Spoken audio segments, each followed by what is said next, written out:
Canal Multimedia presenta Mundo Forense, conducido por Zoraida García Castillo, Anaí Rodríguez González y Carla Vázquez Barrera. Un programa de la Escuela Nacional de Ciencias Forenses y la Facultad de Derecho de la UNAM.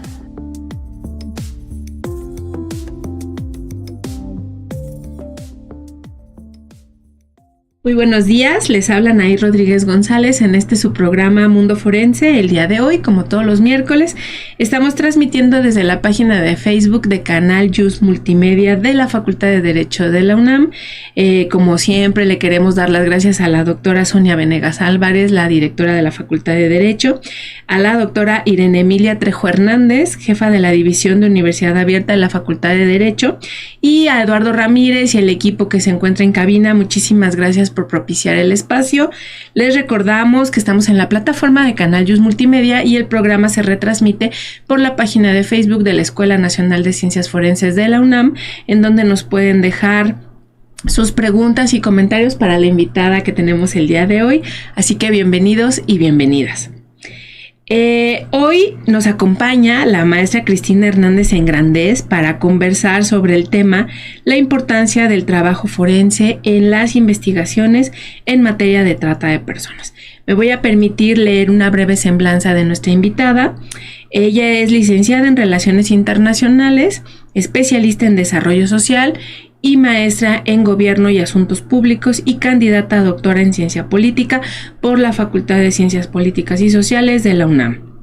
Es integrante del Grupo de Investigación sobre Nuevos Riesgos Sociales del Programa Universitario de Estudios del Desarrollo, el PUED, de la UNAM, y profesora del Centro de Estudios en Administración Pública en las áreas de Metodología de la Investigación y Política Social de la Facultad de Ciencias Políticas y Sociales.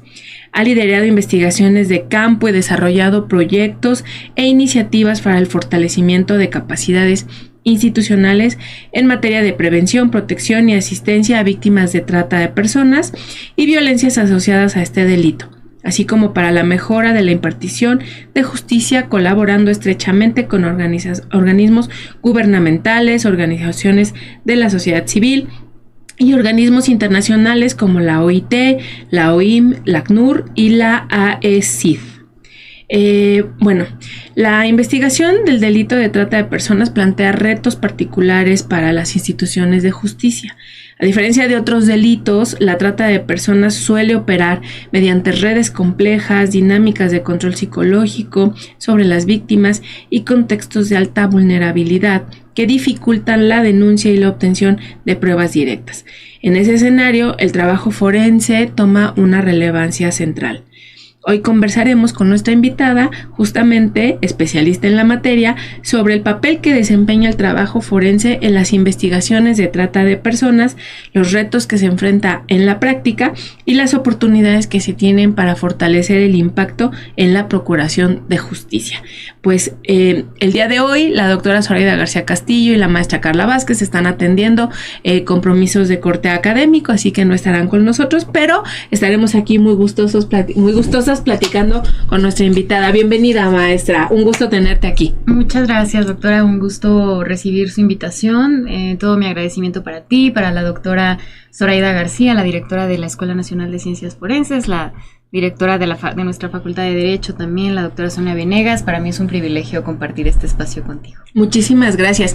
Bueno, antes de entrar al aire estábamos un poco platicando que pues el mundo está verdaderamente en una vorágine de caos, ¿no? De violencia que ya venía como gestándose, pero que creo que en estos momentos está intensificándose de una manera significativa, o por lo menos a lo mejor estamos mucho más receptivos frente a estos fenómenos. En ese contexto, lo que yo quisiera preguntarte es, y que nos platiques antes de iniciar ya o de entrar al tema, es ¿cómo es que Cristina termina investigando este tipo de temas que al final la trata sí que es un delito súper complicado que atiende como a temas de vulnerabilidad muy profundas? Y entonces, ¿qué es lo que llevó a Cristina a estar en medio de estas temáticas? Pues mira, es una historia ya un poco larga. Ayer estaba conversando con una amiga y le contaba que yo empecé a trabajar, digamos, mi primer trabajo formal fue con el doctor Mario Luis Fuentes, él ahora el titular de la Cátedra Extraordinaria Trata de Personas, en donde tengo el privilegio de ser coordinadora académica. Yo empecé a ser becaria con él y a acompañarlo en los diferentes proyectos que estaba emprendiendo ya desde entonces, era el 2010. Entonces en una organización de la sociedad civil, siempre pues con esta visión desde una perspectiva muy social, sociológica, ¿no? Sí pensando la trata de personas evidentemente como un delito, como un crimen, como una violación sistemática muy grave de los derechos humanos, pero también como una expresión de muchas problemáticas sociales, de esta acumulación de desventajas, ¿no? Como lo llaman Gonzalo Sarabí y otros sociólogos. Y entonces yo empecé siendo becaria de investigación ahí, siendo parte de un programa integral de prevención que entonces trabajaba muy estrechamente con instituciones públicas de México, de Estados Unidos, para tratar de, en ese momento se estaba discutiendo, habían pasado 3 años de la promulgación de la primera ley que tuvimos, la ley federal para prevenir y sancionar la trata de personas, y porque fue una década muy importante en donde la trata de personas ocupaba un lugar central en la agenda pública, ¿no? Como consecuencia también de que era un tema importante para Estados Unidos, muy ligado con su lucha global antiterrorista, ¿no? Y eso, digamos que eso le dio el anclaje al tema terrorismo, crimen organizado, y dentro del crimen organizado estaba la trata de personas. México se compromete cuando adopta o cuando se hace parte del protocolo, de la Convención de las Naciones Unidas contra la Delincuencia Organizada Transnacional y sus protocolos facultativos, uno de ellos en materia de trata de personas. El Estado mexicano adquiere obligaciones. Se da entonces, o se empieza a dar, pues sí, en esta lógica, ¿no? De obligaciones que el Estado mexicano adquiere para legislar primero en la materia y para tipificar el delito. Eso ocurre en los primeros años de este siglo, 2003, 2004, y en 2007 se promulga la primera ley que tuvimos. El doctor Mario Luis Fuentes tiene un papel relevante, muy central en esa discusión. Yo lo conozco en 2010 y empiezo a trabajar desde ese entonces como asistente de investigación en este programa que tenía pues diferentes vertientes, y a mí me tocaba sobre todo trabajar con actividades culturales, public awareness, ¿no? Este concepto muy ampliamente difundido, como en esta lógica de prevención, y desde entonces pues he estado en el tema de manera pues muy privilegiada, en el sentido que me ha tocado o he podido, digamos, estar como en ese recorrido, ¿no? Crecer de manera profesional, en la parte académica, pero también ir viendo podría decirlo, de ir conociendo un poco más de la complejidad de lo que es la trata de personas, pero también cada día más consciente de que es un fenómeno sumamente complejo, que nos desafía todos los días, y que 15 años después de empezar a trabajar en él, te puedo decir que cada vez me genera más preguntas, me pone más contra la pared, en el sentido de que, no lo terminamos de comprender, cada vez se complejiza más, ¿no? 15 años después estamos en un escenario totalmente diferente frente a la trata de personas, a estas violencias interconectadas a ella, en un contexto mexicano, en un contexto nacional y global sumamente diferente, y en el que tristemente, lamentablemente, la trata de personas se ha desdibujado completamente de la agenda pública y de la discusión pública y legislativa y en todos los espacios, ¿no? Por eso también pues este tipo de espacios como el programa de radio pues es muy importante en términos de decir, la trata de personas sigue existiendo, se ha complejizado y se ha agravado también.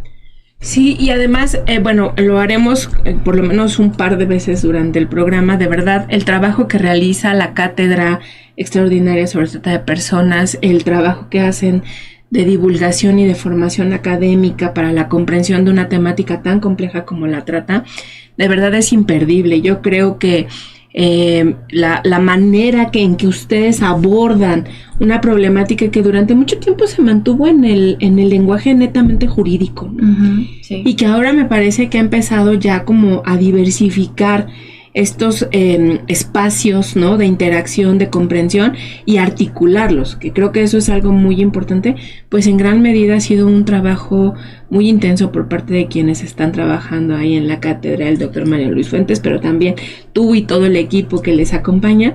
Y de verdad no dejen de consultar los materiales, las páginas y las actividades que tiene la cátedra, porque es verdaderamente una manera muy diversa de abordar y que te abre la mirada como a cosas, justo lo que tú decías, que te llevan a preguntarte otras, a responder algunas, pero a complejizarte en otras dinámicas. Cristina, el auditorio que nosotros tenemos son científicas y científicos forenses, estudiantes de Derecho, licenciadas en Derecho y personas expertas. Entonces, lo que yo te pediría es que pudieras un poco, dentro de esta complejidad, como ir a aterrizar esta cuestión de qué es la trata de personas desde esta visión actual, ¿no? ¿Cómo la podemos entender? Y de alguna u otra manera, como estas aristas o estos campos, ¿no?, que se interconectan para su comprensión. Pues es una pregunta complicada, pero es una pregunta necesaria, porque la trata de personas, como lo mencionamos antes, desde luego que es un delito, desde luego que es un crimen. Eso es importante decirlo siempre porque sobre todo porque hay o conlleva una responsabilidad del Estado, ¿no? Del Estado mexicano, pero de todos los estados, de perseguir el delito, siempre pensando o siempre teniendo a las personas víctimas o sobrevivientes en el centro de esta persecución, y bueno, seguramente hablaremos de eso después. Pero desde la perspectiva de la cátedra, y bueno, también desde la perspectiva personal, yo también, mis tesis, tanto de licenciatura y de maestría, fueron en torno a la trata de personas. La trata de personas la pensamos o creemos que es necesario pensarla como una de las más graves expresiones de violencia que enfrentamos ahora, ¿no? Una violencia muy compleja o una violencia extrema, también lo decimos nosotros, en el sentido de que, o en un doble sentido, ¿no? Por el nivel de daño que implica pensar que la trata de personas expresa esta capacidad de que unas personas se lleven a un punto límite de explotación, de abuso, de violaciones sistemáticas a todos los derechos, ¿no? De tratar de tener o de tener un beneficio a otras personas. Eso nos pone en un punto extremo frente al fenómeno de las violencias en su conjunto, ¿no? Entonces, en ese sentido, la trata de personas constituye una forma muy grave, extrema de violencia, que también no ocurre en el vacío. Es decir, para llegar a la trata de personas tuvo que haber múltiples violencias antes de esa expresión extrema de la trata, y en ese sentido por eso también decimos que es una violencia extrema. Pero también la trata de personas es la manifestación de la desprotección institucional en su más amplio sentido, ¿no? Si pensamos, por ejemplo, lo que lleva a las personas a ser vulnerables y a convertirse en víctimas de trata, ya sea con fines de explotación sexual o explotación laboral o trabajos forzosos o mendicidad forzada, extracción de órganos, ¿no? Que son algunos de los tipos de explotación que se reconocen en el tipo penal, y que yo siempre me salgo un poco de esa definición que está en el protocolo de Palermo, ¿no? Pero bueno, la trata de personas expresa también una desprotección ante toda esta capacidad de unas personas, de un grupo de personas o de una persona, de querer violentar y de querer abusar y aprovecharse en el sentido más profundo de otras personas, ¿no? De esta vulnerabilidad. Es una ruptura la trata de personas lo que expresa, ¿no? Una ruptura de las instituciones del Estado frente a la población que tiene el mandato de proteger, ¿no? Por lo menos en el caso mexicano, el artículo 1 lo establece así. Es también la expresión de desigualdades estructurales e históricas. Para nosotros en la cátedra es fundamental poner a la desigualdad en el centro, ¿no? Sí. Se dice que todas las personas son vulnerables a la trata de personas por igual. hay matices, no es cierto, ¿no? Hay que matizar que siempre las personas que han estado viviendo y que enfrentan... material históricamente. Material históricamente, por ejemplo, la población indígena o las poblaciones que viven con alguna discapacidad, ¿no? O en el contexto de movilidad humana que ahora también vivimos y que es un desafío en sí mismo, pues también son particularmente vulnerables a ciertas formas de explotación. Entonces, la trata de personas, en tanto delito, pues lo podemos entender como lo establece tanto el Protocolo de Palermo como otros instrumentos internacionales, eso también hay que decirlo, y la ley, es decir, como un delito que se compone por 3 elementos, que es un enganche que se puede dar a través del engaño, del uso de la fuerza, del fraude, de otros delitos como el secuestro o ahora las desapariciones en el caso de nuestro país, que implica un traslado. Básicamente eso es lo que es importante, porque sí es cierto que se retira a las personas de su lugar de origen o del lugar en el que se pueden sentir hasta cierto punto seguros, y después en un tercer momento o en una tercera etapa la explotación, ¿no? Esa es la definición que establece este instrumento internacional, que es como el referente jurídico más importante, no el único. A partir del cual han legislado la mayoría de los países, incluyendo el nuestro, ¿no? Pero la trata de personas es mucho más que eso. Es un fenómeno sumamente complejo, articulado en desigualdades, articulado y que también yo siempre digo que es un fenómeno parásito, porque también se adapta a estas transformaciones, por ejemplo, digitales, ¿no? O ahora que estamos con la inteligencia artificial totalmente fuera de toda regulación, también se adapta a transformaciones sociales, económicas, culturales. La trata de personas tiene un componente cultural muy importante que nos permite aproximarnos a la gran pregunta de por qué ocurre, ¿no? Sí. O sea, por qué sigue ocurriendo un fenómeno de esta naturaleza. Sí, además, a ver, yo creo que dos cosas que sería muy importante resaltar de lo muy importante que acabas de decir es... me parece que también la trata de personas, bueno, primero esto que tú acabas de puntualizarnos, ¿no? O sea, existen muchas formas de comisión de esta conducta, ¿no? Porque generalmente pensamos, no significa que no sea importante, claro que lo es relevante, en la explotación con fines sexuales, ¿no? Pero, más bien con fines de explotación sexual. Pero existen muchas otras formas, ¿no? En donde la trata también se materializa. Y que muchas veces rayan como entre una cosa como medio paralegal, ¿no? Como es un trabajo, pero desprovisto de derechos básicos, ¿no? Pero al final te estoy pagando, ¿sabes? Como con estas líneas ahí como entre lo legal y lo no. Y en ese sentido lo que pensaba también es que a pesar de que es un delito y se persigue y demás, en realidad la trata es una forma...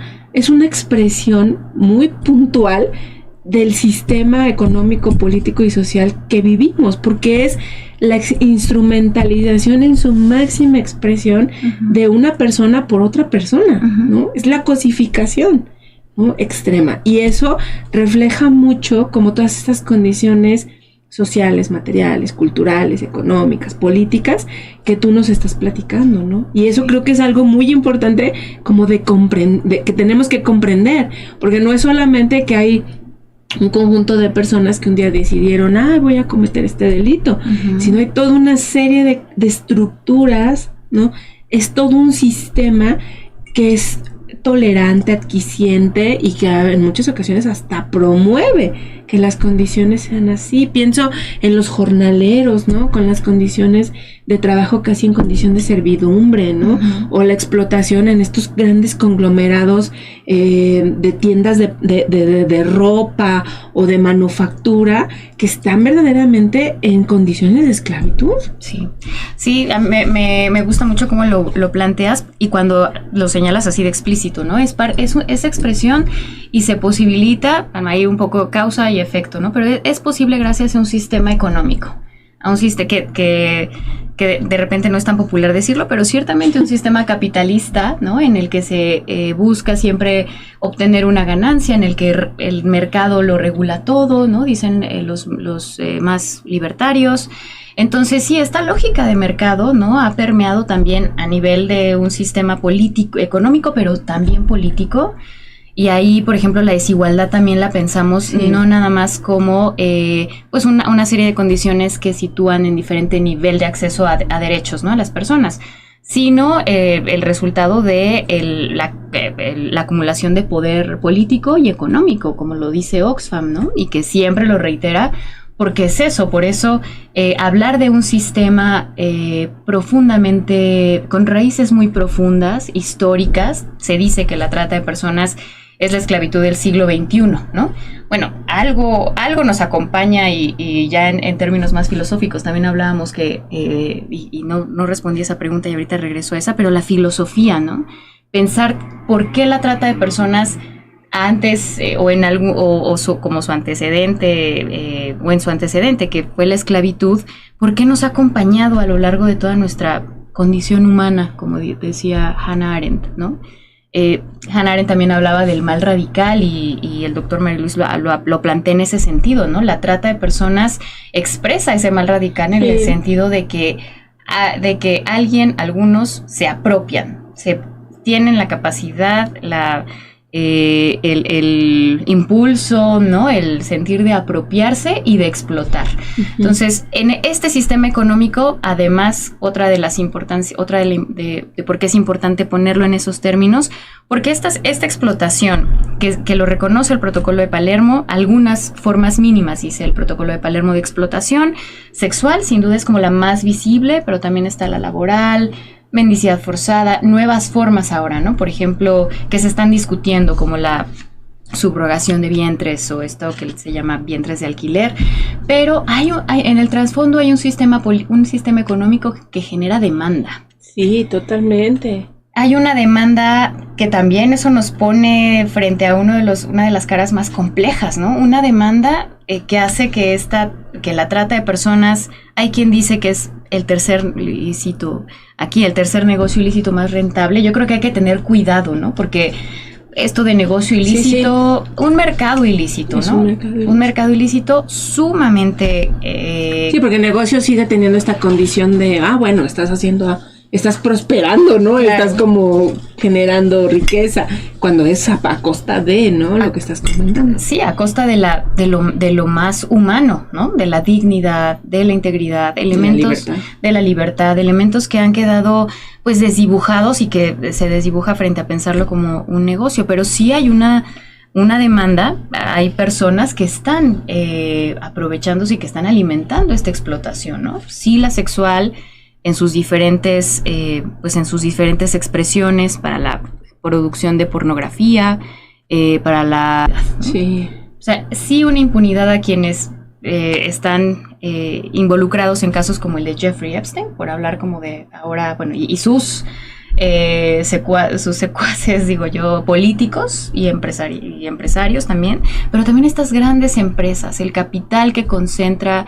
estas fuentes de riqueza que se concentran, ¿no? Y que no nada más no se distribuye, sino que se sostienen en trabajo trabajo de explotación, en trabajo esclavo o en distintas formas de explotación o trata de personas. Y perdón, ya nada más porque me extiendo demasiado, pero tú decías, hay como que de repente cuesta ver estos límites, ¿no? O uno dice, es que esto parece que no es trata porque a lo mejor sí hay consentimiento, porque esta persona quiso involucrarse y aceptó esas condiciones de trabajo. Y eso tú acabas de abrir algo muy importante, porque también por eso es la importancia de salirnos un poco de la definición tan rígida con la que ahora tenemos, ¿no? Y que ha sido problemática en ese sentido. Sí, y eso me lleva a mí como a retomar un tema que es muy importante y lo mencionaste al inicio, pero además lo concateno muy bien con el tema de la ciencia forense. Y es que este tema del consentimiento creo que es una de las cosas que se coloca en el centro, ¿no? Uh-huh. Porque justo estas miradas sobre esta mirada mucho más crítica sobre lo que entendemos por la desigualdad, ¿no? Estas matrices de opresión de las que hablaba Collins, ¿no?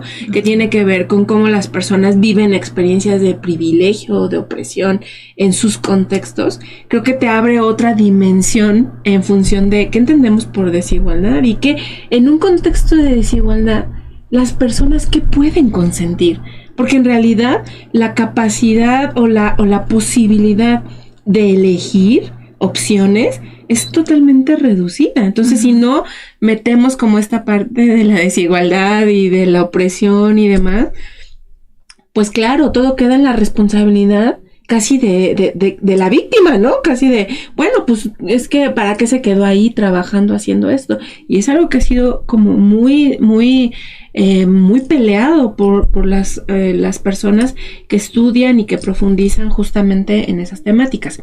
Y eso me lleva ya, porque también me puedo alargar, ¿no? Al tema de lo que tú decías hace un momento. Por lo tanto, nuestra mirada tiene que ser centrar a la víctima. La víctima debe de estar en el centro de esto. Y la pregunta ahí sería, ¿qué entendemos por ese centrar, poner a la víctima en el centro? Y cómo la ciencia forense puede ayudarnos justamente a enfocar, ¿no? Como a empezar a descargar ese peso a veces hasta probatorio, hablando en términos legales, que colocamos a las personas que son víctimas de este delito. Pues, ay, sí, como son muchas ideas que vienen, pero bueno, primero decir que dada esta complejidad que apenas aquí vamos abriendo, ¿no? La mirada interdisciplinaria es fundamental, ¿no? Trabajar desde la interdisciplina o acercarnos desde la interdisciplina a la trata de personas y las violencias que la sostienen es fundamental. Y la ciencia forense tiene un peso central por muchísimos motivos, a nivel general en todo el mundo, pero en nuestro país en particular, concretamente pues por la crisis de desapariciones que hoy estamos enfrentando y los vínculos que empiezan a ser cada vez más evidentes entre desaparición forzada, desapariciones y trata de personas. La ciencia forense y centrar y poner a las víctimas en el centro de nuestra aproximación también, ¿no? Ese es un tema que cada vez se pone o se trata de poner en el centro de estas discusiones o en el centro de tratar de pensar por dónde, ¿no? Por dónde entramos, cómo pensamos en mejorar las políticas públicas de una manera que puedan ser más eficientes y que se dirijan a lo más importante, ¿no? Dentro de todo lo urgente, lo más urgente es proteger a las víctimas y también prevenir a quienes son sumamente vulnerables de convertirse en víctimas, ¿no? Y que a lo mejor ya están siendo víctimas de otros delitos o de otras violencias, que a lo mejor no necesariamente son delitos, pero que en un abrir y cerrar de ojos puede pasar a convertirse en trata o algún delito o violencia de la misma intensidad, como las desapariciones. Entonces, cambiar la mirada de una perspectiva de persecución del delito a una perspectiva que tiene que ver con pensar quiénes son las víctimas, ¿no? ¿Quiénes son? ¿Cómo son? ¿Cuáles son sus necesidades? ¿Cuáles son sus orígenes? Evidentemente es muy difícil particularizar, ¿no? Sobre todo cuando uno quiere pensar en qué políticas públicas necesitamos, pero sí en ver a las personas víctimas como como personas sumamente complejas que demandan necesidades, que tienen necesidades muy específicas. No es lo mismo, y estas necesidades tienen que ver con cuestiones que van desde el género, ¿no? Y no nada más estamos hablando de mujeres cis y hombres cis, sino de la población LGBTQI+, de si son pertenecientes a alguna población originaria, algún pueblo indígena, si viven con alguna discapacidad, si son personas que han sido desplazadas de otros países y que se están moviendo a lo largo del territorio, si son poblaciones mexicanas desplazadas por las violencias, que están enfrentando persecución. Es lo que te iba a decir, incluso las causas del desplazamiento. Totalmente, cambia claro. Todo, ¿no? Cambia todo, si se dan en contextos de crimen organizado, por ejemplo, o si son provenientes de conflicto y de estas regiones que ahora hemos visto que ahí se están concentrando las identificaciones de víctimas en las zonas metropolitanas, por ejemplo, ¿no? En estos cinturones de pobreza urbana que están creciendo.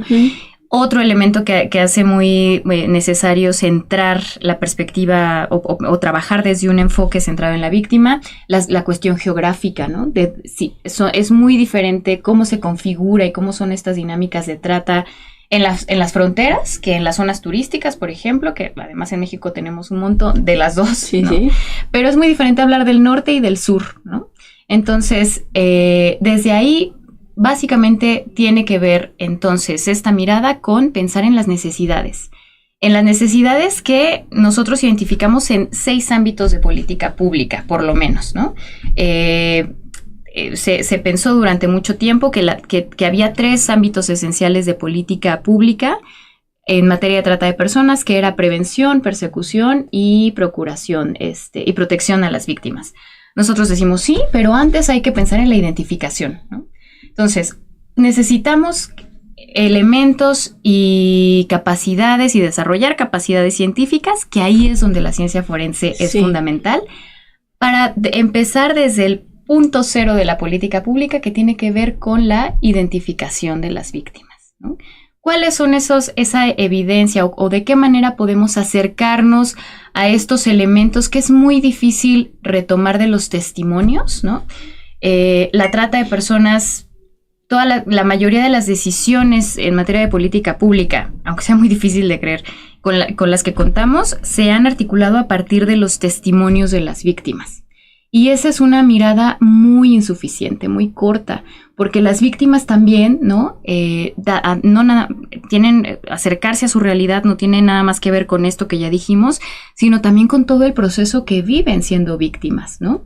Muchas de ellas se dicen, no se reconocen como tales. Pues no, pero a veces, como decías tú, ¿no? Estos límites de la agencia, no reconocimiento como víctimas, o algo con lo que batallan mucho en las fiscalías, ¿no? Las víctimas no quieren cooperar, dicen ellos, no quieren hablar.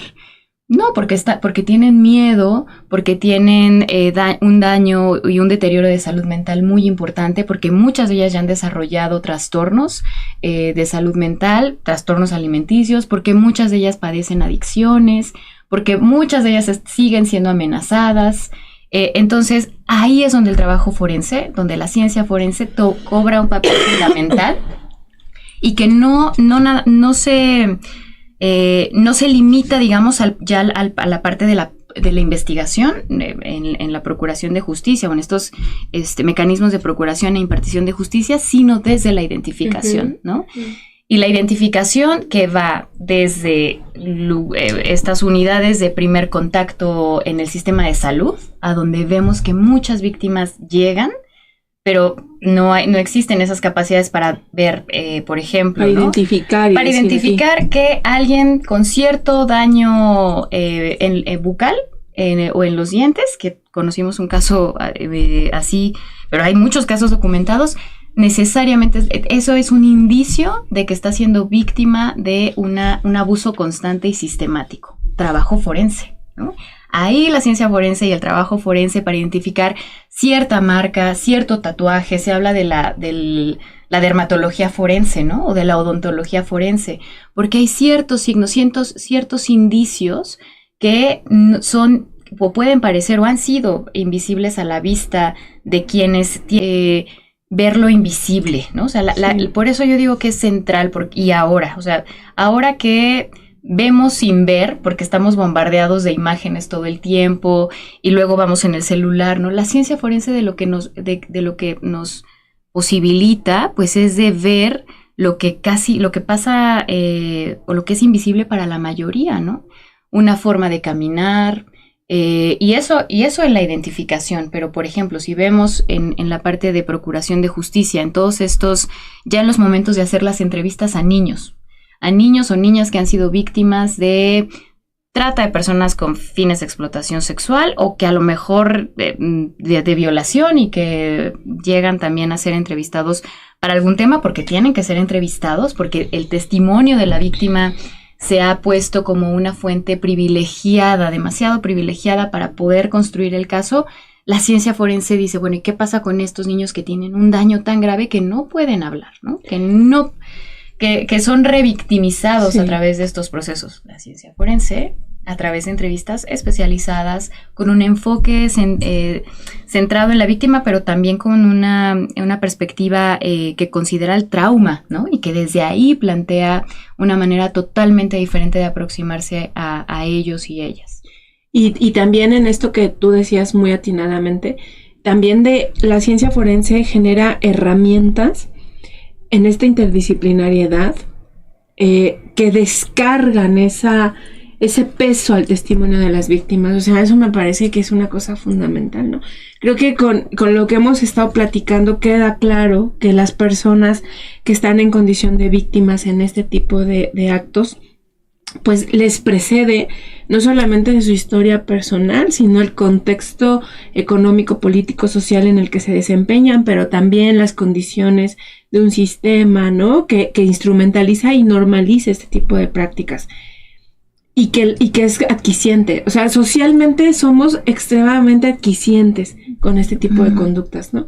Y en ese sentido, creo que entender toda esta complejidad te lleva a ponderar y a decir, bueno, sí, el testimonio es muy importante, pero tampoco puedes tú colocar todo el peso, ¿no? de la procuración de justicia en que me diga o no me diga qué fue lo que pasó, porque muy probablemente no va a querer, no va a poder, ni siquiera lo va a poder identificar, muchas cosas que están pasando alrededor y que creo que ahí la ciencia forense pues abona de manera muy significativa, ¿no?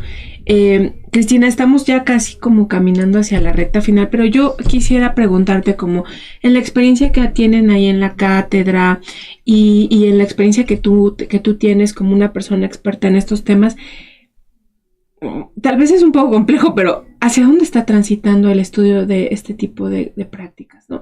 O sea, hay cosas que están como lo que decías, ¿no? Inteligencia artificial, en los espacios virtuales, pero también, o sea, del otro lado la interconexión disciplinaria, ¿no?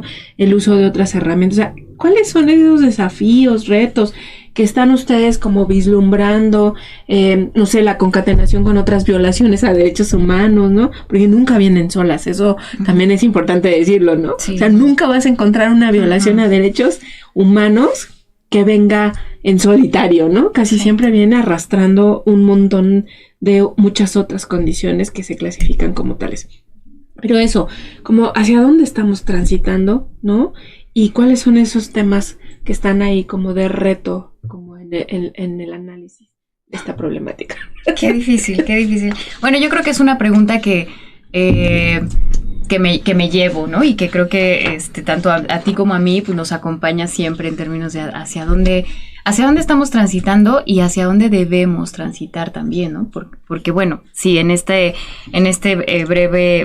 minutos que hemos compartido, pues sí hay múltiples retos, numerosos retos, cada vez más complejos, más difíciles de cuando una cree que más o menos ya tienes más o menos idea, ¿no? El doctor Mario Luis siempre nos dice humildad ante todo, no entendemos, y tiene razón porque estamos hablando de víctimas, ¿no? Que también creo que centrar a las víctimas, que quizá particularmente en el caso de la trata, hacia dónde estamos transitando o en qué momento estamos, recentrar a las víctimas también aplica a nosotros, ¿no? Al trabajo que hacemos desde la cátedra y desde la UNAM, a mí me parece, y lo hemos compartido, ¿no? Antes.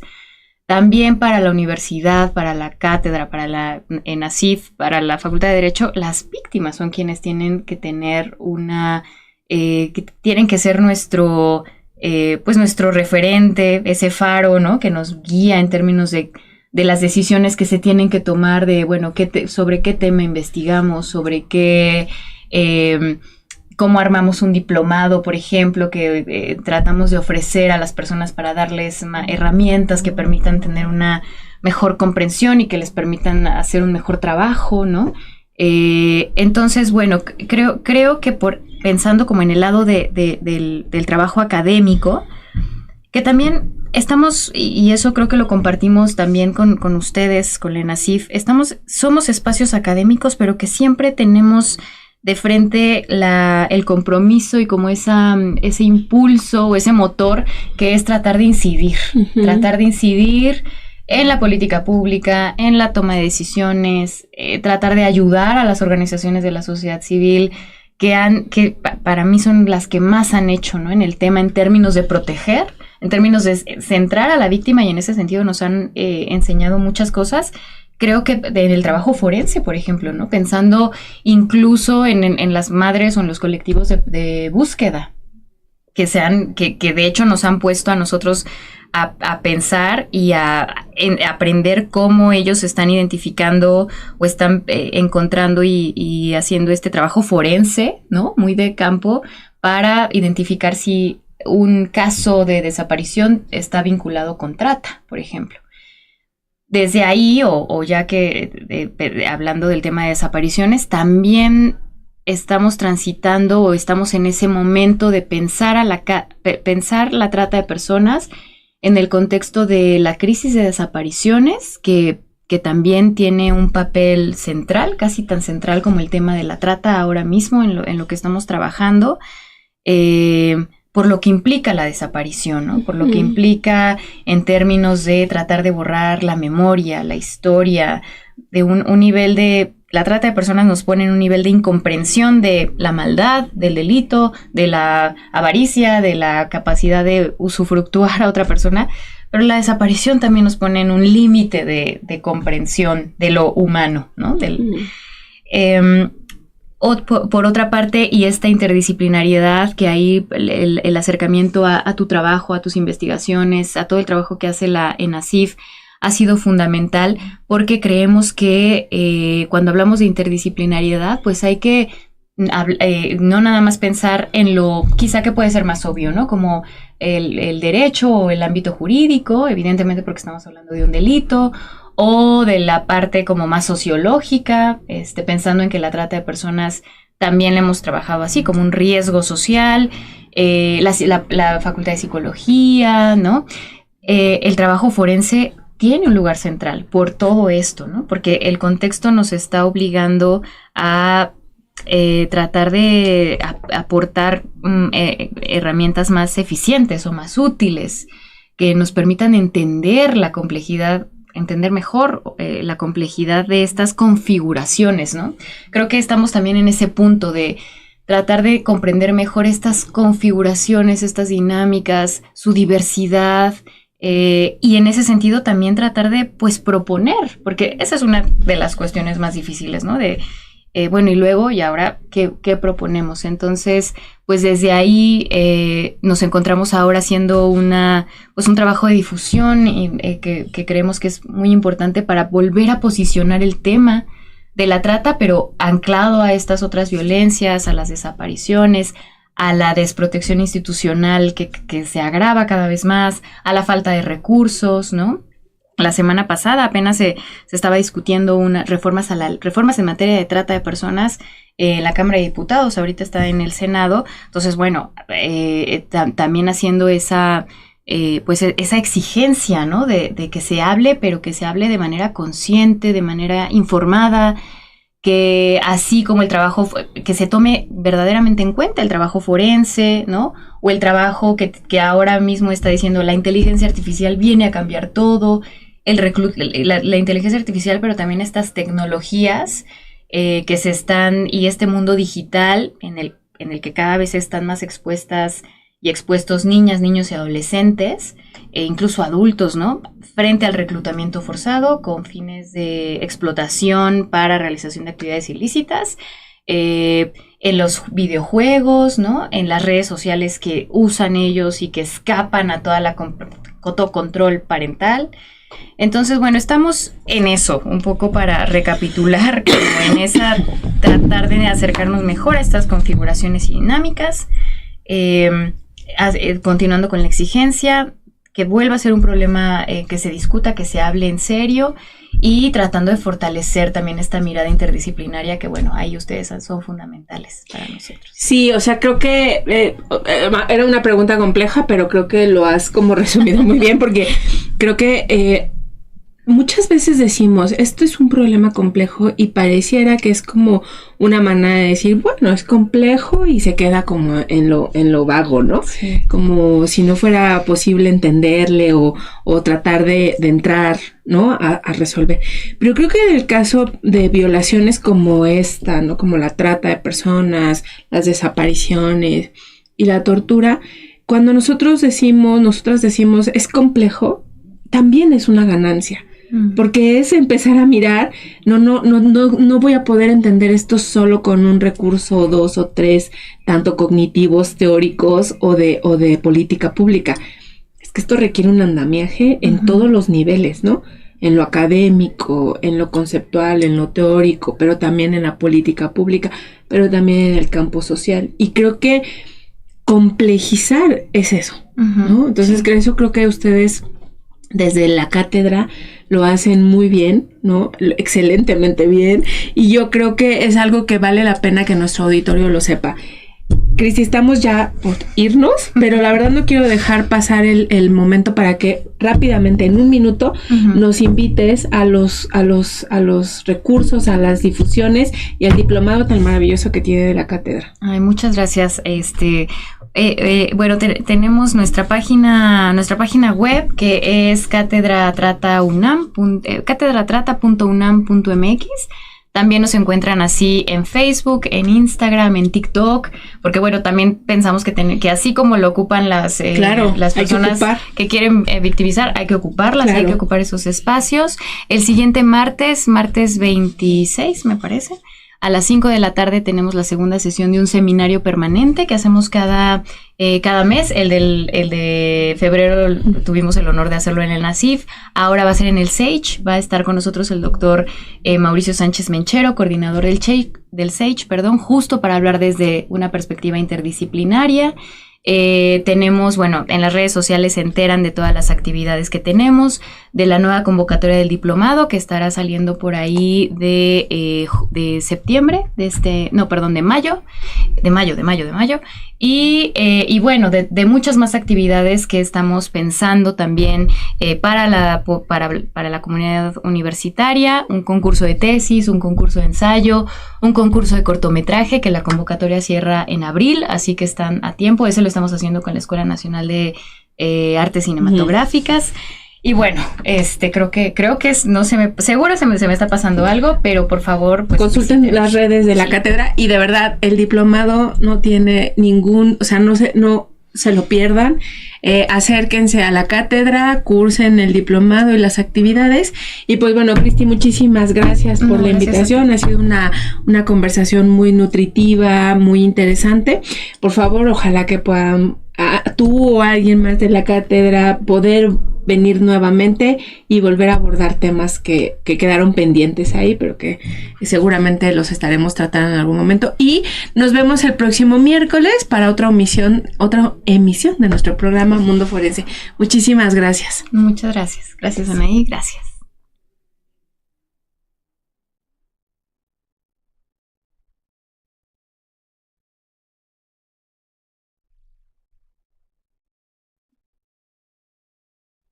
Perfecto.